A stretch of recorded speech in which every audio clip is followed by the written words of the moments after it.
बिस्मिल्लाहिर्रहमानिर्रहीम। अस्सलाम वालेकुम नाज़रीन, आप यूट्यूब चैनल देख रहे हैं। मैं इमरान खान हूँ। कुछ चीज़ें पहले मैं आपको बता दूँ कि इस व्लॉग में मैं आपको क्या कुछ बताऊँगा। नंबर एक तो इमरान खान साहब के ऊपर जो हमला हुआ था उसके बारे में एक पूरी फैक्ट्स की एक शीट है, पूरी एक रिपोर्ट है, वो मैं आपके साथ शेयर करूँगा।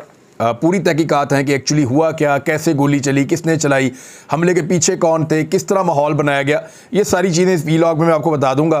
इलेक्शन आ रहे हैं, कल से इस बात को फैलाया जा रहा है, लेकिन जो हल्के इसको फैला रहे हैं उनके बारे में मैं आपको बताऊंगा कि इलेक्शन कैसे आ रहे हैं और क्या तैयारी है और एक्चुअली किस तरीके से ये सारा कुछ होगा। एक और ख़बर है और वो ये है कि एक और बहुत बड़ी कंपनी पाकिस्तान को छोड़ने का फ़ैसला कर चुकी है। तो पाकिस्तान की इकॉनमी का भट्टा पूरी तरह बैठ गया है और इस वक्त पाकिस्तान की इस्टेब्लिशमेंट सर पकड़ के बैठी है कि एक गलत फ़ैसले ने जो एक चूं चूं का मुरब्बा बनाया उसने कैसे पाकिस्तान को तबाह किया। पंजाब के अंदर गेम ऑन है। 3 बंदे पाकिस्तान तहरीक इंसाफ के ऐसे हैं जो काबू नहीं आ रहे। मैंने आपको पहले दिन से बताया कि 2-3 लोग हैं जिनके ऊपर शक किया जा रहा है। एक साहब तो वैसे ही निकल लिए, वो तो तुर्की चले गए, वहाँ जाके सेटल हो गए, उनको तो उसी दौर में भिजवा दिया था। एक जो डिप्टी स्पीकर हुआ करते थे सूबाई असम्बली के, मजारी साहब, वो काबू नहीं आ रहे। एक साहब और हैं और एक खातून हैं मोमिना वहीद साहिबा, जिनके बारे में उनको कहा था कि उनको दोबारा शायद टिकट पाकिस्तान तहरीक इंसाफ का ना मिले और उनको इस बात का यकीन है और वो कोशिश कर रही है कि कोई उनको कुछ दे दिला के इस मौके के ऊपर फ़ायदा उनको मिल जाए। अब मामला ये है कि कुछ और चीज़ें भी हैं, वो भी शेयर करूंगा। वज़ीर-ए-आज़म पाकिस्तान ने एक चीज़ का एतराफ़ जुर्म किया है। पीपल्स पार्टी और PMLN के दरमियान जो है वो मामला दोबारा ख़राब होने की तरफ आने वाले दिनों में बढ़ेंगे। क्यों बढ़ेंगे वो मैं आपको बताऊँगा, लेकिन बिलावल साहब ने एक तस्वीर शेयर की है। ये बिलावल जरदारी साहब हैं और ये गए हैं जी दादू में, और ये वहाँ एक क्लासरूम है जिसके अंदर बिलावल साहब बैठे हुए हैं। आसपास इनके बच्चे हैं। इन तमाम बच्चों को कहा गया है कि आपने मुस्कुराना है, हंसना है, और इनसे चीज़ कहलवा कर एक तस्वीर खींची गई है जिसमें सारे बच्चे जो हैं वो चीज़ कह रहे होंगे और इन सब के चेहरे के ऊपर जब चीज़ बोलते हैं तो आपके चेहरे पर मुस्कुराहट आती है। तो वो उस तरह करवा के इन सब बच्चों की एक तस्वीर बिलावल के साथ खींची गई है। अब ज़रा गौर कीजिए, इस तस्वीर को पीपल्स पार्टी वाले पोर्ट्रे कर रहे हैं कि बिलावल गरीबों का हमदर्द, बिलावल गरीबों का साथी। और बेशर्मो ये गरीब क्यों है ये तो पूछो। पहले नाना हुक्मरानी करता था, वो करता रहा। उसके बाद वालदा हुक्मरानी करती थी, वो करती रही। फिर बाप हुक्मरानी करता था, वो करता रहा। अब जनाब ये बिलावल जरदारी साहब हुक्मरानी कर रहे हैं, ये भी करता रहेगा। तो ये गरीब बेचारे इसी तरह रहेंगे।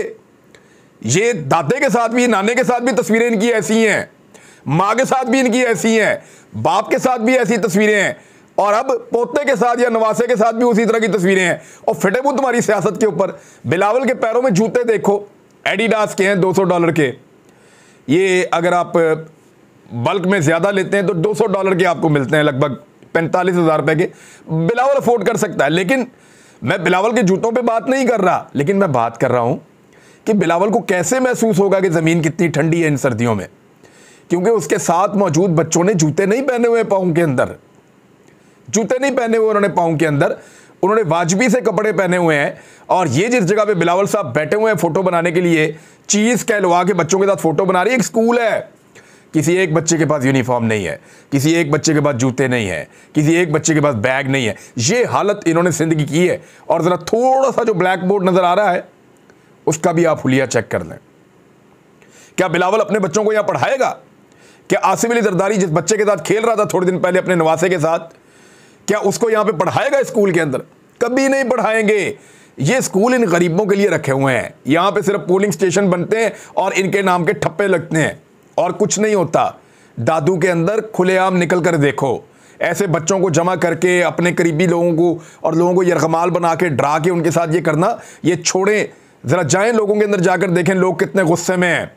लोग ढूंढ रहे हैं बिलावल को, जरदारी को और मुराद अली शाह को, कितने गुस्से में वो। अभी हमने कुछ अर्सा पहले जब बलूचिस्तान में और सिंध का दौरा किया तो हमें आइडिया हुआ ये बच्चे नंगे पाँव हैं और नंगे पाँव स्कूलों में चले जाते हैं बाज़-औक़ात। ख़ासतौर पे बलूचिस्तान में ठंड बहुत थी, हमने वहाँ हज़ारों की तादाद में जॉगर्स भेजे हैं बच्चों को। मैं तशहीर करने के लिए नहीं कह रहा, लेकिन मैं आपको ये बता रहा हूँ कि ये मेरा काम नहीं है और मैं वोट नहीं लेता, लेकिन बतौर इंसान मुझे लगा कि जितना मैं कर सकता हूँ थोड़ा बहुत वो मैं करूँ। मैंने अपने दोस्तों के साथ मिलकर हमने जूते बहुत सारे परचेज़ किए, कंपनी से हमने मीटिंग्स की, उन्हें हमने कहा जी हमें सस्ते दे दें आप।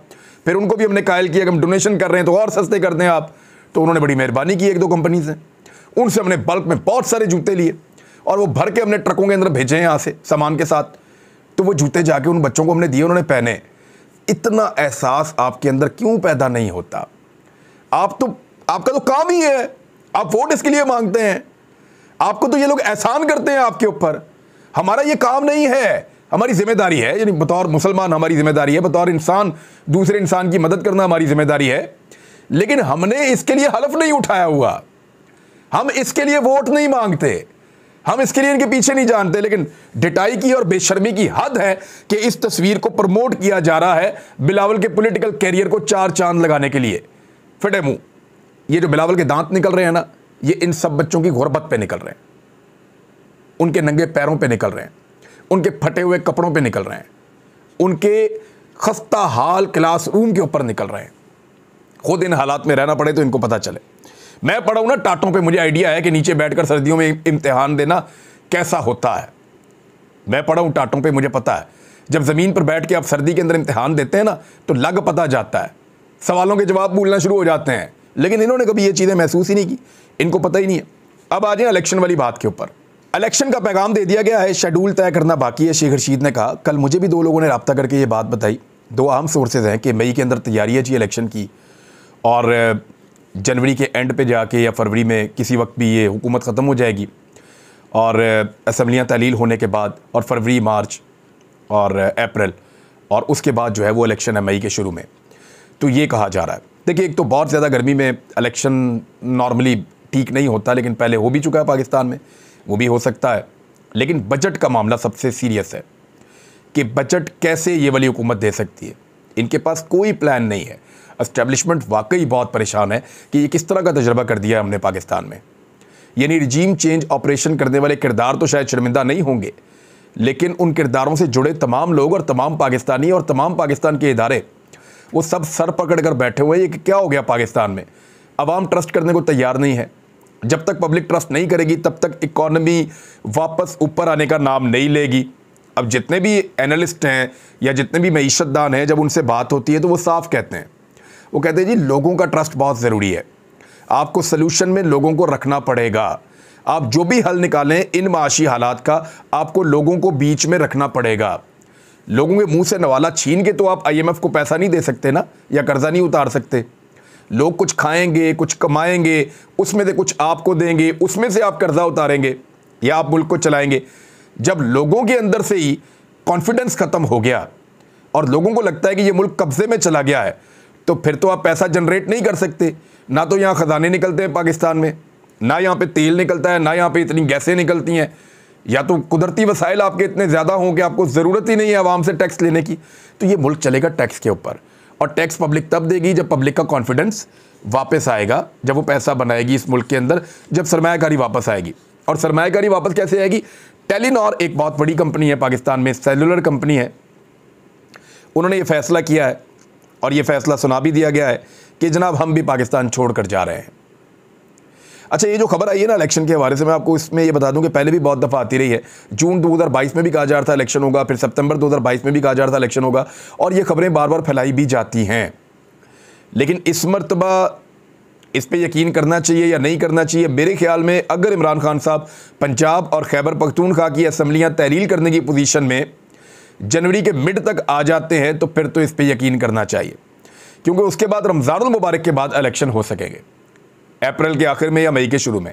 क्योंकि ये वाली जो हुकूमत है इसका बजट के साथ कोई ताल्लुक बनता हुआ दिखाई नहीं दे रहा, इसलिए कि इनके पास कोई अच्छा प्लान नहीं है। और नवाज शरीफ बज़िद हैं कि इसहाक डार ही रहेगा वज़ीर ख़जाना, और इसहाक डार के ऊपर एस्टेब्लिशमेंट जो है वो हाथ खड़े कर चुकी है। ख़ासतौर पर बिलावल के बारे में उनको बड़ी हैरत हुई है पाकिस्तान में बहुत सारे हल्कों को, कि वो जो बुनियादी और सतही नौयत की मालूमात होती हैं मीटिंग के अंदर एक्सपोज हो गए बिलावल बुरी तरह। उनके पास खारजी मामलात में वज़ीर ख़ारजा हैं वो, उनके पास बुनियादी और सतही नौयत की मालूमात भी नहीं है। उनको ये भी नहीं पता कि किससे क्या बात करनी है और किस अंदाज में करनी है। बहरहाल उनको लिखा पढ़ा कुछ दे देते हैं, वहाँ पे वो काम चला लेते हैं। लेकिन और पॉलिटिकल मामलात में वो बातचीत करना शुरू हो गए हैं, कुछ चीज़ों में बिलावल बेहतर हैं, लेकिन खारजी मामलात के अंदर ही इज़ इंटर्नी और उनकी इंटर्नशिप चल रही है। तो पाकिस्तान जैसा मुल्क जिसके बड़े सीरियस इश्यूज़ हैं, वहाँ पे इंटर्नशिप की तो गुंजाइश नहीं है। टेलीनॉर पाकिस्तान को छोड़कर जा रहा है और वो कह रहे हैं कि अब हम पाकिस्तान में काम नहीं कर सकते, हालात बहुत बुरे हैं। बहुत मरतबा हुकूमत से रब्ता किया गया सेलुलर कंपनीज़ के मसाइल के हवाले से, लेकिन पाकिस्तान की गवर्नमेंट ने बात ही नहीं सुनी और इनकी तवज्जो ही नहीं है इन चीज़ों की तरफ। ये तो ऑडियो वीडियो के ऊपर खेल रहे हैं, ये तो दिन रात ये सोच रहे हैं कि इमरान खान पे पर्चा कौन सा बनाना है। ये तो तोशाखाना से बाहर नहीं, अब तोशाखाना का नाम भी नहीं लेते। आपने देखा जब से हाई कोर्ट ने कहा ना तोशाखाना का 1947 से लेकर अब तक का सारा रिकॉर्ड जो सदर पाकिस्तान और वज़ीर आज़म जितने भी आए हैं उन सब का रिकॉर्ड, वैसे कहना चाहिए था अदालत को कि जितने भी आर्मी चीफ हैं उन सब का भी रिकॉर्ड लेकर आ जाओ। तो बहरहाल जब से रिकॉर्ड मांगा है हाई कोर्ट ने तब से लेकर अब तक तोशाखाना का लफ्ज़ ही नहीं बोलते नून लीग वाले, और ना सिर्फ बोलते नहीं है बल्कि उन्होंने अपनी दरख्वास्त भी वापस ले ली है तोशाखाना वाले मामले में जो इमरान खान के खिलाफ थी। तो उसको एक पॉलिटिकल स्टंट के तौर पे तो इस्तेमाल कर रहे थे, लेकिन जब जवाब देने की बारी आई तो इमरान खान ने कहा कि सबको बुला लें, मैं अपना जवाब देता हूँ, ये भी दे दें, और वो सारे भाग गए। अब कोई भी अपने पैरों पे खड़ा नहीं हो रहा। शहबाज शरीफ साहब ने एक एतराफ़ जुर्म किया है और उन्होंने कहा कोई शक नहीं है कि इस वक्त महंगाई पाकिस्तान में अपने उरूज पर है। मियाँ साहब आपने जब हुकूमत बनाई थी, आपने और आपके दोस्तों ने सब ने कहा था, पीडीएम की 13 जमातों समेत आपने वादा किया था कि 6 महीने के अंदर पाकिस्तान की मईशत को उस दौर से बहुत बेहतर कर देंगे। यानी हम एक्सपेक्ट कर रहे थे कि डॉलर 178 का अगर इमरान खान साहब के दौरे हुकूमत में था तो आप उसको 78 पे ले आएंगे, नहीं तो आप 120 पे ले आएंगे, 100 रुपये का डॉलर आप कर देंगे। हम एक्सपेक्ट कर रहे थे कि 150 रुपये का पेट्रोल था तो आप 70 रुपये का कर देंगे लीटर, आपने यही कहा था। आपने कहा था कि मईशत को बहुत ऊपर ले जाएंगे, तो हम ये सोच रहे थे कि शायद 6% की जो तरक्की पाकिस्तान कर रहा है ये कोई 7-8% पे आप इसको ले जाएंगे। हम सोच रहे थे एक्सपोर्ट्स में इजाफा कर देंगे, हम सोच रहे थे कि बहुत सारी चीज़ें पाकिस्तान में बेहतर होंगी, लेकिन वो सारी चीज़ें धड़म से नीचे बैठ गई। हर चीज़ का बेड़ा गर्क करने के बाद अब मियाँ शहबाज शरीफ साहब एतराफ़ जुर्म कर रहे हैं। किस मुंह से पब्लिक के सामने आते हैं, किस मुंह से आप उनके सामने आकर बात करते हैं, और सैलाब मुतासरीन के पास ये बिलावल और शहबाज शरीफ किस मुंह से जा रहे हैं।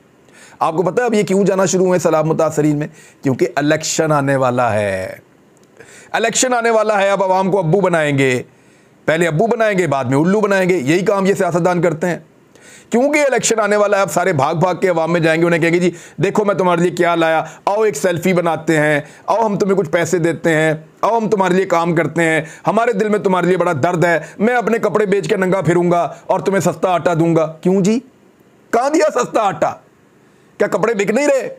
आटे की कीमत मैं आपको बता देता हूँ। कराची में ये एक खबर छपी हुई है और ये खबर मैं आपको पढ़ के सुना देता हूँ सिंपल। और ये खबर छपी है एक्सप्रेस के ऊपर, और ख़बर ये कहती है कि कराची में आटा मज़ीद 10 रुपये किलो महंगा हो गया, जिसके बायस जो आटा है 140 रुपये किलो फ़रोख्त होने लगा है। ये एक्सप्रेस के ऊपर खबर छपी हुई है, इस खबर को पढ़ लें और पढ़ के अपनी तस्हीह कर लें। ये हालत कर दी है इन्होंने पाकिस्तान की। बहरहाल मेरे पास से एक खबर थी, वो आपके साथ शेयर कर देता हूँ, बाकी चीज़ें अगले वीलॉग में आपको बताऊँगा। इमरान खान साहब के ऊपर जिस तरीके से हमला हुआ उसकी एक पूरी टाइम लाइन है, इस पर एक अलग पूरी डॉक्यूमेंट्री टाइप हम बनाएंगे और आपको बताएंगे कि एक्चुअली कैसे हुआ था। कुछ सहाफ़ियों ने सबसे पहले ट्वीट्स किए और कुछ क्लिप काट कर बनाया कि इमरान खान जो हैं वो तौहीन इस्लाम या तौहीन मज़हब कर रहे हैं। सबसे पहले कुछ सहाफ़ियों को इस्तेमाल किया गया। उसके बाद 14/9/2022 यानी सितंबर 2022 में पीटीवी इंतज़ामिया को बताया गया कि जावेद लतीफ़ और मरियम औरंगज़ेब एक प्रेस कॉन्फ्रेंस करेंगे। उन्होंने प्रेस कॉन्फ्रेंस की और उन्होंने वही इल्ज़ामात जो उन क्लिप्स के अंदर थे इमरान खान साहब के ऊपर लगाए और उनको एक गुमराह करने वाला शख्स करार दिया, और वो इस तरह से बना रहे थे कि जैसे तौहीन रिसालत या तौहीन इस्लाम इमरान खान साहब कर रहे हैं। उसके बाद मरियम नवाज़ ने 15/9/2022 को स्टेटमेंट दिया इसी हवाले से, इसी तरह का। 14/9/2022 को राना सनाउल्लाह साहब ने जियो टीवी के ऊपर भी इसी तरह का स्टेटमेंट दिया। ख्वाजा आसिफ ने 10/10/2022 को इसी तरह का स्टेटमेंट दिया जिसमें इमरान खान साहब पे मज़हब के मामलात लेकर इल्ज़ामात लगाए गए। 12/9/2022 को एक ट्रेंड चलाया गया, PMLN ने इसको शुरू किया था, और ट्रेंड है तौहीन रिसालत का मुजरिम इमरान। ये ट्रेंड भी चलता रहा पाकिस्तान के अंदर और इसको चलाया गया ताकि इन मामलात को मज़ीद एक्सपोज किया जाए। उसके बाद क्योंकि देखें हो क्या रहा था, इमरान खान साहब किसी भी वक्त लॉन्ग मार्च ऐलान करने वाले थे, तो ये सारी तैयारी की गई थी कि जब वो लॉन्ग मार्च पे निकलेगा तो गोलियां मार देंगे, उसको कत्ल कर दिया जाएगा और उससे पहले ये पूरा माहौल बनाया जाएगा और बाद में कह दिया जाएगा कि जनाब क्योंकि वो इस तरह का बंदा था और वो गुमराह कर रहा था लोगों को, तो गुस्से में आगे मजहबी जनूनी ने मार दिया, और जिस मजहबी जनूनी ने इमरान खान पे गोलियां चलानी है उसको भी गोलियां मार के वहां पे कत्ल कर दिया जाएगा, मसला हमेशा के लिए ख़त्म। ये था जी सारा का सारा प्लान। अब 3 नवंबर को इमरान खान साहब को गोलियां लगी, लेकिन उससे पहले इमरान खान साहब 2 मरतबा अलग अलग जलसों में तफसील के साथ बता चुके थे कि मेरे ऊपर हमला होने वाला है और मेरे ऊपर कातलाना हमला होगा और इस तरीके से होगा और ये लोग करेंगे, और इसका ग्राउंड बना लिया गया है। 3 नवंबर को गोलियां चली। पुलिस ने जो अब तक तहकीकात की हैं, 3 हमलावर अब तक निकले हैं। 14 गोलियों के खौल ज़मीन से मिले हैं। जो लोग झूठ बोल रहे थे अब ज़रा सुन लें। 12 एक जगह से मिले हैं, 2 एक जगह से मिले हैं। 9 गोलियों के खौल जो है वो एक बिल्डिंग के ऊपर से मिले हैं। वहाँ पर भी 2 जगहों से मिले, एक जगह से 7 और एक जगह से 2 मिले हैं। और इमरान खान के गार्ड ने गोली नहीं चलाई। 3 मुख्तलिफ हथियार इस्तेमाल हुए हैं, जिनमें से 1 हथियार और 1 मुलजिम पकड़ा गया है। 2 मुलजिमान और 2 हथियार पकड़े जाने बाकी हैं। 3 अलग अलग हथियार थे जिनसे गोलियां चली हैं। इमरान खान के अस्पताल पहुंचने से पहले जो ट्वीट्स की गई कि मजहबी जुनूनी ने इमरान खान पे गोलियां चला दी और इस तरह की खबरें जानबूझकर चलाई गई, और उससे पहले एक वीडियो भी सामने ले आए। पता चलता है कि डीपीओ गुजरात ने अपना मोबाइल देकर एसएचओ को कहा कि आप वीडियो बनाएं, और फिर एसएचओ ने अपने बयान में यह बता दिया कि मुझे डीपीओ ने कहा था कि इस तरह आप इसकी वीडियो बना लें और ये वाली चीज़ें आप पूछ लें। तो मैंने डीपीओ के कहने पे बनाई वीडियो, और उनके मोबाइल में थी, उन्होंने किसको भेजी जरा आप उनसे पूछ लें। फिर गुजरात और वजीराबाद में सिक्योरिटी भी नहायत कम थी और गैर मेयारी थी। मौका फराहम किया गया हमला करने का, ऐसा लगता है जानबूझ के। डीपीओ गुजरात को कहा गया कि अपना टेलीफोन दे दें, हमने फोरेंसिक करना है कि वीडियो जब आपने बनाई तो आपने किस किस को भेजी। तो डीपीओ ने अपना फ़ोन जमा करवाने से इनकार कर दिया। डीपीओ से कहा कि आके शामिल तफ्तीश हो जाएं, तो डीपीओ गुजरात ने शामिल तफ्तीश होने से भी इनकार कर दिया। आईजी पंजाब से कहा गया कि डीपीओ को शामिल तफ्तीश करें या उससे उसका टेलीफोन लें जिसका फोरेंसिक किया जाए, पता चले कि उसने वीडियो बनाकर भेजी किसको है। तो इसके ऊपर आईजी ने कहा जी मैं ये नहीं कर सकता। आईजी ने इनकार कर दिया। फैसल शाहकार ने सीटीडी के दफ्तर में दूसरी वीडियो बनती है। पहली वीडियो मना करने के बाद जब मना किया आईजी ने और वज़ीर आला ने कि अब मजीद वीडियो नहीं बनेगी, दूसरी वीडियो बनती है। सीटीडी से रब्ता किया कि सीसीटीवी फुटेज दे दें, पता चल जाए कि वीडियो किसने बनाई। उन्होंने इनकार कर दिया ताउन से। सीटीडी को भी रोक दिया गया कि वो तफ्तीश में ताउन ना करें, और डीपीओ गुजरात को भी रोक दिया गया कि तफ्तीश में ना शामिल होना, ताउन करें। सीटीडी के दफ्तर में फौरी तौर पर रंग रोगन किया गया ताकि उसका हुलिया बदल कर दिया जाए और ये कहा जाए कि जनाब यहाँ पर तो ये वीडियो बनी नहीं है। वफाकी एजेंसियाँ जो शहबाज शरीफ और वफाकी हुकूमत के ज़ेरे निगरानी आती हैं, उन्होंने इंटरनेट का डाटा देने से और तफसीलात देने से इनकार कर दिया जीआईटी को। और ये जी है सारी सूरत हाल। अब तक इतने, अपना ख्याल रखिएगा, अपने इस चैनल का भी। कुछ और चीज़ें अगले वीडियो में बताता हूँ। अल्लाह हाफ़िज़।